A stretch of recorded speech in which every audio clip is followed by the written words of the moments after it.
আসসালামু আলাইকুম সবাইকে। ইংলিশ অ্যান্ড লিটারেচার নোটসে সবাইকে স্বাগতম। এই ভিডিওতে আমরা জানব ইংরেজির প্রয়োজনীয়তা কী, ইংরেজি আমরা কিভাবে শিখতে পারি, কিভাবে জানতে পারি এবং আমাদের জীবনে কিভাবে এটাকে ব্যবহার করতে পারি। তাহলে চলুন শুরু করা যাক। এইবার বলি ইংরেজির গুরুত্ব সম্পর্কে। আপনি যদি গুগলে সার্চ করেন যে পৃথিবীতে কতগুলো ভাষা আছে, তার মধ্যে হয়তোবা আপনি খুঁজে পাবেন যে ৭,০০০-এরও বেশি ভাষা আছে।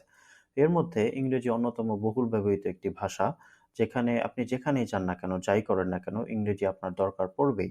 ধরলাম আপনি একজন স্টুডেন্ট, তো আপনার একটা ম্যাটেরিয়াল খুঁজতে হচ্ছে যেটা বাংলাতে নাই। আপনাকে এর জন্যে ইংরেজি জানতে হবে।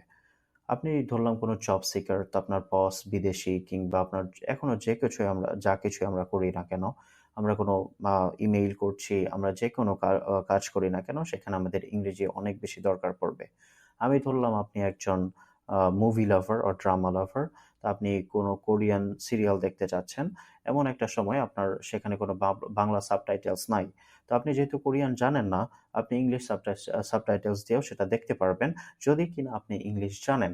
তো এইভাবে যেকোনো কিছু করে আপনি আপনার জীবনযাত্রাকে অনেক সহজ করে ফেলতে পারবেন যদি আপনি ইংরেজি জানেন।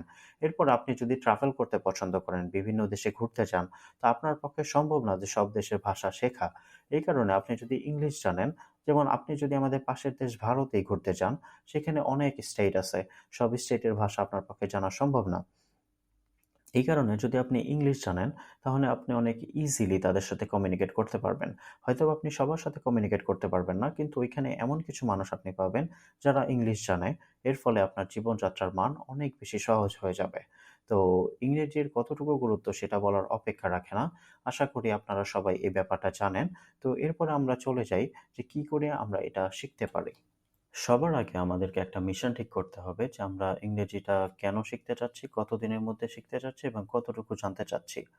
যদি আমাদের এমন হয় আমরা যদি ১ মাসের একটা চার্ট নিতে পারি যে আমরা প্রতিদিন এইটুকু করে শিখব, তাহলে আমাদের মনে একটা তাড়না জাগবে এবং আমাদের ইংরেজি শেখার যে গতিটা সেটা কখনোই মন্থর হবে না। হয়তোবা আমাদের মধ্যে এমন অনেকেরই হয় আমরা ১ম দিন অনেক সিরিয়াস থাকি, কিন্তু ধীরে ধীরে এই সিরিয়াসনেসটা কমে যায়। কিন্তু আমাদের সামনে যদি এমন একটা চার্ট থাকে যে এই কয়দিনের মধ্যে আমার এতটুকু জানতে হবে, আমার মনে হয় ইংরেজি শেখার যে তাড়নাটা সেটা আমাদের আরো ত্বরান্বিত হবে। যার ফলে আমরা দ্রুত এই ভাষাটা শিখতে পারবো। তারপরে আমাদেরকে একটা ভিশন চুজ করতে হবে যে কেন আমরা এটা শিখতে যাচ্ছি? এটার ফলে আমার কি লাভ বা কি ক্ষতি হবে এবং এর দ্বারা আমি কি অর্জন করতে পারি? আশা করি এই লাভের চিন্তাটা আমাদেরকে ইংরেজি শেখার ক্ষেত্রে আরো এগিয়ে নিয়ে যাবে। এরপরে হচ্ছে আমরা যে চেষ্টাটা করেছি সেটাকে অবশ্যই আমাদের দাম দিতে হবে। তো আমরা অনেকেই শেখার মাঝখানে এসে থেমে যাই। এটার মূল কারণ হচ্ছে যে আমরা এর মধ্যে কোনো লাভ খুঁজে পাই না বা কোনো কারণ খুঁজে পাই না। যার ফলে আমরা এটাকে ছেড়ে দেই। তো আমাদের ছেড়ে দেওয়ার কোনো উপায় খুঁজে বের করা যাবে না অবশ্যই। আমরা যেহেতু এতটুকু পরিশ্রম করে ফেলেছি, কখনোই এই পরিশ্রমটাকে বৃথা হতে দেওয়া যাবে না। যদি এইভাবে আমরা চলতে পারি, তো আশা করতে পারি যে আমরা খুব দ্রুতই এবং খুব কার্যকরীভাবে আমরা ইংরেজিটা শিখতে পারব। একটি ভাষা জানতে হলে আমাদেরকে ৪ টি বিষয়ে মনোযোগ দিতে হয়। প্রথমত listening, reading, writing and speaking. তো আমরা যত বেশি শুনবো, তত বেশি আমরা জানতে পারবো, তত বেশি আমরা বলতে পারবো। যেমন আমাদের পাশের দেশ ভারতের সিনেমা আমরা দেখি, দ্যাট মিনস বলিউডের মুভি। তো আমরা যদিও ওদের কোনো রাইটিং বুঝি না, তেমন কিছু জানি না, কিন্তু আমরা শুধু মুভি দেখেই ওদের ভাষা বুঝতে পারি এবং অনেক সময় বলতেও পারি। তো একইভাবে আমরা যদি ইংরেজি শুনতে থাকি এবং ইংরেজি আমরা বলার চেষ্টা করি, তাহলে দেখা যাবে আমরা ইংরেজি অতি সহজেই রপ্ত করতে পারবো। এই কারণে আমাদের অনেক সোর্স আছে। আমাদের YouTube আছে। YouTube থেকে আমরা লিসেনিং প্র্যাকটিস করতে পারি। আমরা নিউজ চ্যানেলগুলো দেখতে পারি, পডকাস্ট শুনতে পারি। তো এই ক্ষেত্রে আমার মনে হয় অনেক বেশি হেল্প হবে যদি আমরা ইংরেজিটা এইভাবে রপ্ত করতে চাই। তো এই ক্ষেত্রে বিবিসি অনেক হেল্প করতে পারে। তারপর আমাদের আরো রয়টার্স আছে, আরো অনেক কিছু আছে যেগুলো থেকে আমরা শুনতে পারবো এবং এইভাবে আমরা বেনিফিটেড হতে পারবো। এরপরে আসি রিডিং এ। আমরা যত বেশি পড়বো, তত বেশি আমরা জানবো। যেমন যদি আমরা বই পড়ি, নিউজ পেপার পড়ি, জার্নাল পড়ি, এক্ষেত্রে আমাদের ভোকাবুলারি অনেক বেশি আ বেড়ে যাবে। যার ফলে আমরা যখন কথা বলবো, আমরা আরো সুন্দরভাবে সেন্টেন্স মেকিং করতে পারবো এবং ততটাই সাবলীলভাবে কথা বলতে পারবো। এইজন্য আমরা যত বেশি পড়বো, তত বেশি আমাদের ভাষাশৈলী সুন্দর হবে। এই কারণে আমাদের অবশ্যই নিউজপেপার পড়তে হবে, জার্নাল আমরা দেখতে পারি এবং বই পড়তে পারি আমাদের ইংরেজি শেখার এই পথটাকে আরও মসৃণ করে তুলতে। এরপরের ধাপটা হচ্ছে রাইটিং। আমরা কোনো ভাষা জানি কিনা আর আমরা বলতে পারি কিনা এটার যদি আমরা পার্থক্য করতে চাই তাহলে সেটা হবে রাইটিংয়ে। যেমন কেউ যদি বলে আমি হিন্দি ভাষা জানি কিন্তু আমি লিখতে পারি না, তার মানে এটা সঠিক নয়। যদি কেউ ভাষা বলতে পারে, লিখতে পারে, বুঝতে পারে তাহলেই শুধুমাত্র জানা হয়। কিন্তু কেউ যদি হিন্দি ভাষা শুধু বলতে পারে, লিখতে পারে না, তার মানে সে শুধু বলতেই পারে কিন্তু সে ওই ভাষাটা জানে না। এই কারণে একটা ভাষা যদি আমরা জানতে চাই অবশ্যই আমাদেরকে লিখা শিখতে হবেই। এই কারণে আপনি যে ইংরেজি শিখছেন, আপনি যে ইংরেজি জানতেছেন, একটা ভাষা যে আপনি ভালোমতো রপ্ত করতেছেন, তার একটা প্রমাণস্বরূপ আপনাকে অবশ্যই লিখতে জানতে হবে।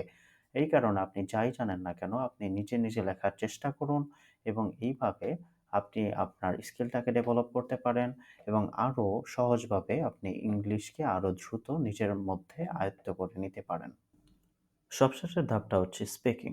যখন আপনি একটা ভাষা শুনে বুঝতে পারবেন, আপনি প পড়তে জানেন এবং লিখতেও জানেন, তারপরের সবশেষ ধাপটা আসবে যে আপনি কথাটা বলতে পারেন কিনা।